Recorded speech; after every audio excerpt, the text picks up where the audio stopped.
नमस्कार, राम राम मित्रों। हम बोल रहे हैं बीके टॉक से। आज हम चर्चा करेंगे ठगी पर। हमारे देश में विभिन्न प्रकार के ठग बहुत तेजी से सक्रिय हैं। इनसे बचने की जरूरत है। बड़ा अफसोस की बात है कि पढ़े लिखे, बहुत बहुत पढ़े लिखे भी ठग जाते हैं। इससे कैसे बचा जाए? हमारा reserve bank of India, Bharat सरकार बीच बीच में बैंक के हर तरह से समझाने की कोशिश करते रहते हैं। इसके बावजूद भी लोग ठग जाते हैं। इस ठगी से बचने के लिए हमें सजग रहने की जरूरत है और भारत सरकार को भी सजग रहने की जरूरत है। उत्तर प्रदेश सरकार को, विभिन्न प्रदेशों की सरकारों को सजग रहने की जरूरत है। हमारे यहाँ एक यूपीएफसी है, फाइनेंस कॉरपोरेशन, यूपीएफसी। तो यूपीएफसी में 27,000 करोड़ रुपए लोगों ने लोन लेके दिया नहीं। यह भी एक प्रकार की ठगी है। विभिन्न उद्यमियों पर, बहुत सारे उद्यमियों पर ये बकाया है और वो एक तरह से राशि ठंडे बस्ते में पड़ी हुई है। यूपीएफसी बर्बाद हो गया है। वो उसको छठे वेतन आयोग को वो नहीं मिल रहा है और आज वो उसमें काम सारा ठप हो चुका है एक तरह से। इसी प्रकार बैंकों से भी लोग ठगी करते हैं। एक लोन लिया, दूसरा लोन लिया, तीसरा लोन लिया, लोन चुकता नहीं करते हैं। जब से मोदी जी की सरकार आई है, थोड़ी सी ठगी पे पाबंदी रही है और ये ठग, विभिन्न प्रकार के ठग पकड़े भी गए हैं। बड़े बड़े ठग पकड़े हैं। हजारों करोड़ उन्होंने जब्त किया है, कर लिया, लेकिन ये ठगी बंद नहीं हो रही है।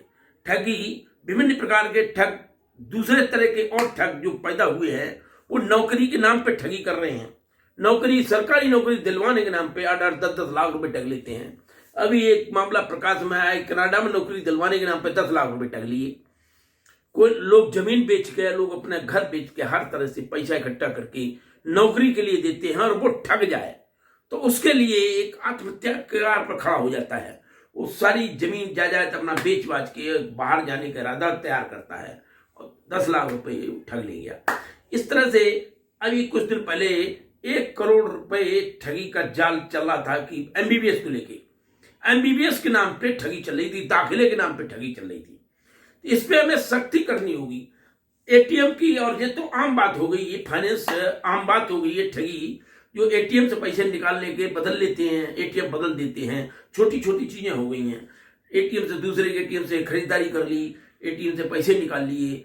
आर्थिक अपराध ये भी बहुत तेजी से बढ़ रहा है। लेकिन इससे ऊपर जो है नौकरी दिलवाने का धंधा जो चल रहा है, फाइनेंस दिलवाने का धंधा चल रहा है कि हम तुम्हें लोन करवा देंगे, लोन कराने के नाम पे ठगी हो गई। हम इंश्योरेंस करा देंगे, इंश्योरेंस के नाम पे ठगी हो गई। हम विभिन्न प्रकार की ठगी चल रही है। इस तरह से ठगी चल रही है कि बड़ा बड़ा मुश्किल, ये बहुत डर लगता है और बड़ा मुश्किल हो गया है। तो ये एक आम आदमी जो नौकरी के लिए वैसे भी बेरोजगार है और नौकरी की तलाश में है, एमबीबीएस के नाम पे 50 लाख रुपए ठग लिए, किसी 20 लाख रुपए ठग लिए, किसी 1 करोड़ रुपए ठग लिए। तो ये बड़ा विचित्र है। इस पे ठगों पे, अगर ठगों पे शिकंजा कसा जाए तो इसके लिए बहुत सख्त कानून हो। इतना सख्त कानून हो कि दोबारा एक नसीर बने, दोबारा उन पे ठगी करने वालों को ऐसा कर दिया जाए कि वो, या तो उनको फांसी की सजा हो, उन्हें जो दूसरों को ठग रहे हैं, दूसरे के जीवन को बर्बाद कर रहे हैं, ऐसे लोगों को फांसी की सजा हो।